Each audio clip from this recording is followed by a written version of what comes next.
तो hello guys, welcome back to my channel high school genius. और आज हम लोग बात करने वाले हैं लॉर्ड ऑफ द फिस्ट के चैप्टर नंबर 9 के बारे में। तो चैप्टर को स्टार्ट करने से पहले मैं ये कहना चाहता हूँ, चैनल को सब्सक्राइब कर दो यार, ताकि मेरे भी 1 के सब्सक्राइबर हो जाए, और वीडियो को भी लाइक कर दो ताकि मुझे भी वीडियो बनाने में मजा आए। तो और टाइम वेस्ट ना करते हम लोग वीडियो को स्टार्ट करते हैं। तो चैप्टर की शुरुआत में हम देखते हैं च्योल सेंग और हाजिन चू ने पंगे ले लिए होते हैं। वो दोनों फाइट करने के लिए एकदम रेडी होते हैं और बाकी सब लौंडे उन्हें घेरे हुए थे। कोई वीडियोस बना रहा है तो कोई चेयरिंग कर रहा है, कोई आपस में बात कर रहा है। खैर, हाजिन चू अपने मन में बोलता है, ये म्योंग वैंग मिडिल स्कूल का टॉप का बंदा था, लेकिन ये साला इतनी अकड़ क्यों दिखा रहा है, क्या मजाक है ये। च्योल सेंग हाजिन चू को देखते हुए अपने मन में बोलता है, ये साला हाई स्कूल में है, ये तो अभी भी बचपना कर रहा है। वो दोनों एक दूसरे को देखते हुए अपने मन में बोलते हैं, मैं एक बार इस साले को हरा दूं, उसके बाद मैं फर्स्ट ईयर का टॉप का बंदा हो जाऊंगा। ये सोचने के बाद वो दोनों एक दूसरे से भिड़ जाते हैं। हाजिन चू एक जोरदार पंच च्योल सेंग को मारता है, लेकिन च्योल सेंग इस पंच से बच जाता है। च्योल सेंग इस पंच से बचने के बाद अपने मन में बोलता है, ये इतना मोटा होने के बावजूद भी इतना फास्ट है, ये तो बहुत खतरनाक बात है। हाजिन चू गुस्सा होता है और एक जोरदार किक च्योल सेंग को मार देता है। च्योल सेंग इस किक से बच नहीं पाता और ये किक उसे काफी जोर की लगी होती है। हाजिन चू जंप कर एक जोरदार पंच च्योल सेंग को मार देता है। ये देखकर च्योल सेंग के बंदे घबरा जाते हैं और बोलते हैं, च्योल सेंग क्या तुम ठीक हो? हम देखते हैं च्योल सेंग ने उस पंच को ब्लॉक कर लिया होता है और अपने मन में बोलता है, ये काफी क्लोज था। हाजिन चू हंसते हुए अपने दोनों पंचेस च्योल सेंग की तरफ ले जाता है और बोलता है, अगर तुम इससे बच सकते हो तो बच के दिखाओ। हाजिन चू गुस्से में च्योल सेंग पर बहुत सारे पंचेस मार देता है और बोलता है, देखते हैं साले तू मेरे सामने कितनी देर तक खड़े रह सकता है। च्योल सेंग हाजिन चू के सारे पंचेस ब्लॉक करने का कोशिश कर रहा होता है, लेकिन च्योल सेंग की भी हालत काफी खराब हो रही होती है। लेकिन तभी हाजिन चू एक जोरदार पंच च्योल सेंग के फेस पर मार देता है और च्योल सेंग भी एक जोरदार पंच हाजिन चू के फेस पर मार देता है। हाजिन चू ये पंच खाने के बाद बोलता है, क्या तेरे पास इतना ही ताकत था? क्या तू बस इतना ही कर सकता था? ये तो बहुत बेकार है। च्योल सेंग की हालत काफी खराब होती है और च्योल सेंग अपने मन में बोलता है, इसके हाथ जितना मैंने सोचा था इसके हाथ उससे भी लंबे हैं। च्योल सेंग ये सोच ही रहा होता है, तभी हाजिन चू एक बहुत जोरदार पंच च्योल सेंग के फेस पर मार देता है। च्योल सेंग इस पंच से बच जाता है और अपने मन में बोलता है, डैम इट, ये बंदा काफी ज्यादा स्ट्रांग है। हाजिन चू च्योल सेंग को देखते हुए बोलता है, तुझे अब लग रहा है कि तूने मुझसे पंगे लेकर बहुत बड़ी गलती की, लेकिन तू बहुत लेट हो चुका है रिग्रेट करने के लिए। तू साले कीड़े, मैं तेरा आज मार मार के हालत खराब कर दूंगा।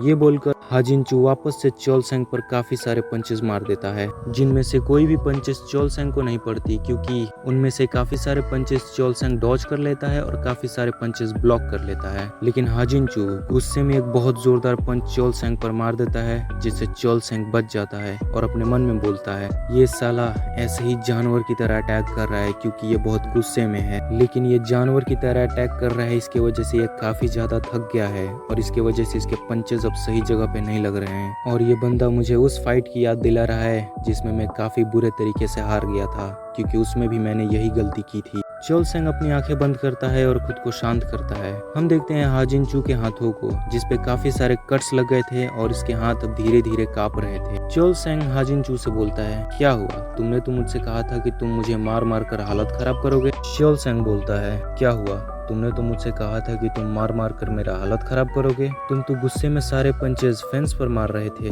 ऐसा ही करते रहो और तुम मुझे चोट पहुंचाने की जगह खुद को ही चोट पहुंचाओगे। च्योल सेंग हाजिन चू को मॉक करते हुए बोलता है, उफ, ये तो तुम्हें काफी जोर की लगी होगी। हाजिन चू ये सुनकर बहुत ज्यादा गुस्सा होता है और चिल्लाते हुए बोलता है, तू साले हरामखोर, और गुस्से में ही एक बहुत जोरदार पंच वो च्योल सेंग को मार देता है। च्योल सेंग इस पंच से बच जाता है और अपने मन में सोचता है, ये फाइट मुझे एकदम उस फाइट की तरह लग रहा है, मेरा शरीर इसे अच्छी तरीके से जान गया है। च्योल सेंग उस पंच को डॉज कर हाजिन चू का हाथ पकड़ लेता है और बोलता है, मेरे कुछ भी जानने से पहले ही मेरा शरीर मेरे पंचेस को कंट्रोल कर रहे हैं। ये बोलकर च्योल सेंग एक बहुत जोरदार पंच हाजिन चू को मार देता है। इस एक पंच में हाजिन चू अनकॉन्शियस हो जाता है। च्योल सेंग भी खुद को देखकर काफी शॉक था कि ये उसने कैसे किया। तभी सारे बंदे च्योल सेंग को चीयरिंग करने लगते हैं कि च्योल सेंग तुम जीत गए। तभी च्योल सेंग के सारे दोस्त च्योल सेंग के पास आते हैं और उससे बोलते हैं, क्या बात बात है चोलसेंग, तुम जीत गए। चोलसेंग भी बहुत खुश था और बहुत थका हुआ भी,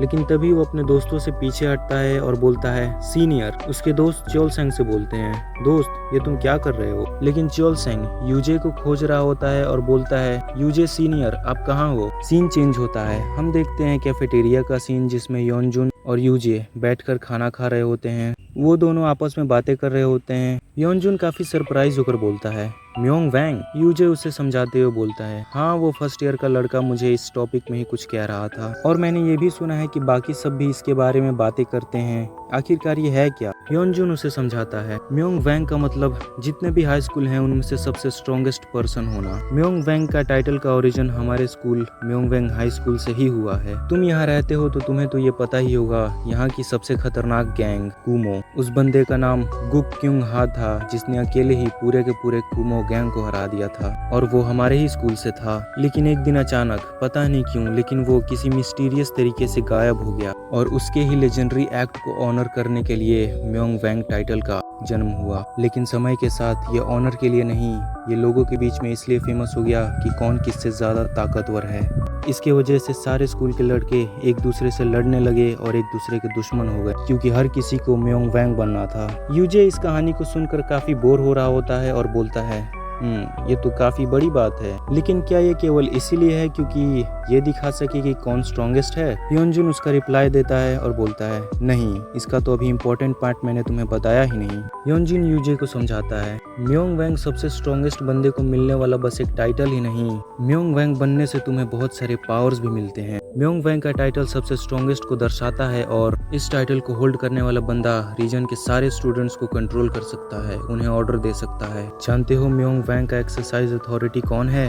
अनफ्लाइंग स्कूल। वही सारे रैंकिंग्स डिसाइड करते हैं और वही सारे स्कूल्स में पंगे करवाते हैं और इन्हीं सब के कारण जो जनरेशन के बीच में डिफरेंस है वो बहुत ज्यादा हो सकती है। हो सकता है कोई जनरेशन अच्छा हो तो कोई जनरेशन बहुत ही बुरा, क्योंकि ये सारे चीज उस बंदे पर डिपेंड करता है जिसके पास म्योंग वैंग का टाइटल होता है। और एक ऐसा भी रूल है जिसके बारे में बात नहीं किया जाता है लेकिन इसे सभी मानते हैं, और ये रूल है जो भी म्योंग वैंग का टाइटल होल्ड करता है उसके स्कूल पर कोई अटैक नहीं करेगा। और जानते हो बहुत सारे पुराने म्योंग वैंग कुछ पॉलिटिक्स में चले गए और कुछ बहुत बड़े इन्फ्लुएंसिंग फिगर बन गए। म्योंग वैंग का टाइटल एक ऐसा दरवाजा है जिसे पाने से तुम स्टूडेंट की दुनिया से बहुत आगे की चीजें भी कर सकते हो। और हाँ, इसका मतलब ये नहीं कि सारे म्योंग वैंग अच्छे ही होते हैं। कुछ म्योंग वैंग ने क्राइम की दुनिया में भी अपना कदम रखा है। कुछ लोगों ने बहुत खतरनाक क्रिमिनल ऑर्गेनाइजेशन ज्वाइन कर लिया और कुछ लोगों ने बहुत खतरनाक गैंग्स को। यूजे अभी भी योनजुन के बातों से बोर हो रहा होता है और योनजुन से पूछता है तो मुझे ये बताओ अभी म्योंग वैंग कौन है? योनजुन बोलता है अभी जो इस टाइटल को होल्ड करता है वो बहुत रिसेंटली ही एक म्योंग वैंग बना है, तुम शायद उसे जानते होगे। यूजे काफी शॉक्ड हो जाता है। यूजे को याद आता है वही 2 साल पहले का सीन जिसमें उसका फाइट हुआ था। यूजे को वही बात याद आती है जिसमें स्योंटे ने उससे बोला था क्योंकि मुझे वो बनना है म्योंग वैंग। यूजे को ये बात सोचकर काफी गुस्सा आता है और बोलता है क्या सच में? वो गुस्से में अपनी मुट्ठी को बंद करता है और बोलता है तो ये स्योंटे यांग है इलवॉन स्कूल से, तो वो सच में म्योंग वैंग बन ही गया। योनजुन यूजे को अपना फोन देता है और बोलता है ये देखो। यूजे योनजुन के फोन में वो वीडियो देखने लगता है जिसमें न्यू म्योंग वैंग का वीडियो था। यूजे उस वीडियो को देखकर काफी ज्यादा गुस्से में आ जाता है। तो अपना चैप्टर 9 यहाँ पे होता है खत्म। और अगर आप लोगों ने अभी तक पुराने चैप्टर्स नहीं देखे तो जाओ देखो यार, क्योंकि अब स्टोरी बहुत ज्यादा इंटरेस्टिंग होने वाली है। और आई होप आप लोगों ने वीडियो को लाइक कर दिया होगा और चैनल को भी सब्सक्राइब कर दिया होगा। तो मिलते हैं नेक्स्ट वीडियो में।